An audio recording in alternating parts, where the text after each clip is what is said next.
নমস্কার, মেখলাস ডায়েরির একটি নতুন ভিডিওতে আপনাদের সকলকে স্বাগত জানাই। এর মাঝে 2 দিনের জন্য কলকাতায় গিয়েছিলাম, একটু কাজ ছিল তাই। ওই তখনই একটু সময় করে ভাবলাম একটু যাই, একটু ঘুরে আসি। মাত্র 6 টাকা দিয়ে টিকিট কেটে কুটিঘাট থেকে ফেরি করে প্রথমে গিয়েছিলাম বেলুড় মঠ।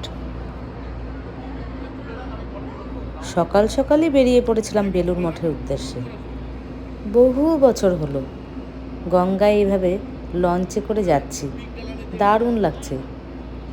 শহরের মধ্যে এমন নদী পারাপারের সুযোগ তাই কখনো ছাড়ি? সকাল সকাল এই লঞ্চে করে যখন পারাপার হচ্ছিলাম, গঙ্গার সেই ফুরফুরে ঠান্ডা বাতাস কি সুন্দর যে লাগছিল। তখন মনে হচ্ছিল সারা দিন এভাবে গঙ্গায় ভেসে বেড়াই। নদী পারাপার করে এভাবে বেলুড় মঠে যাব, এটা আমার খুব ইচ্ছে ছিল। আর এই ইচ্ছেটা আমাকে পূরণ করেছে বাবারই এক কলিগ, গগন কাকু। তাই ধন্যবাদ জানাচ্ছি গগন কাকুকে। নানান কাজের মধ্যেও গগন কাকু বেলুড় মঠ এবং দক্ষিণেশ্বর দুটোই আমাকে ঘুরিয়ে নিয়ে এসেছিল সেদিন।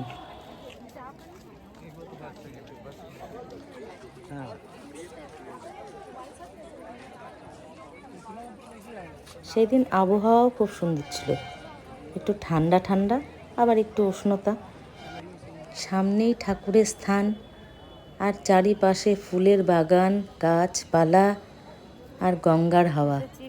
কি যে ভালো লাগছিল সেই দিনটি।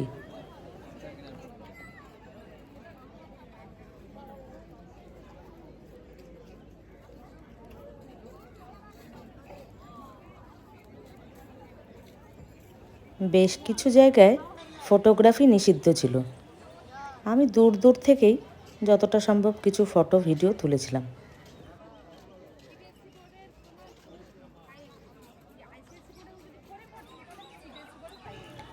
আপনারা চাইলে এখানে কুপন কেটে প্রসাদও নিতে পারেন।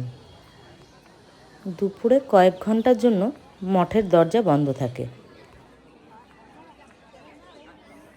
আমি যেদিন গিয়েছিলাম সেদিন বারটি ছিল রবিবার, তাই সকাল থেকেই প্রচুর ভিড় ছিল। ভক্ত এবং পর্যটকদের ভিড়ে মঠের চারিপাশটা গমগম করছিল সেদিন। মঠের ভেতরে অনেকক্ষণ বসেছিলাম। কি যে শান্তি সেই জায়গার, ভাষায় প্রকাশ করা যায় না। বহুল স্মৃতি বিজড়িত এই পবিত্র তীর্থস্থান বেলুড় মঠ।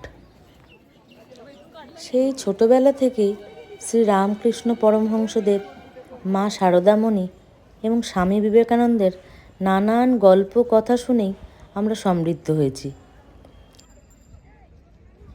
মঠ এবং তার আশেপাশের জায়গাগুলি দেখে একরাশ আনন্দ অনুভব নিয়ে এবার আমাদের ফেরার পালা। আজকের এই ভিডিওটি আপনাদের কেমন লেগেছে জানাবেন। সবাই ভালো থাকবেন, সুস্থ থাকবেন। দেখা হবে আবার একটি নতুন ভিডিও নিয়ে। ততক্ষণের জন্য টাটা।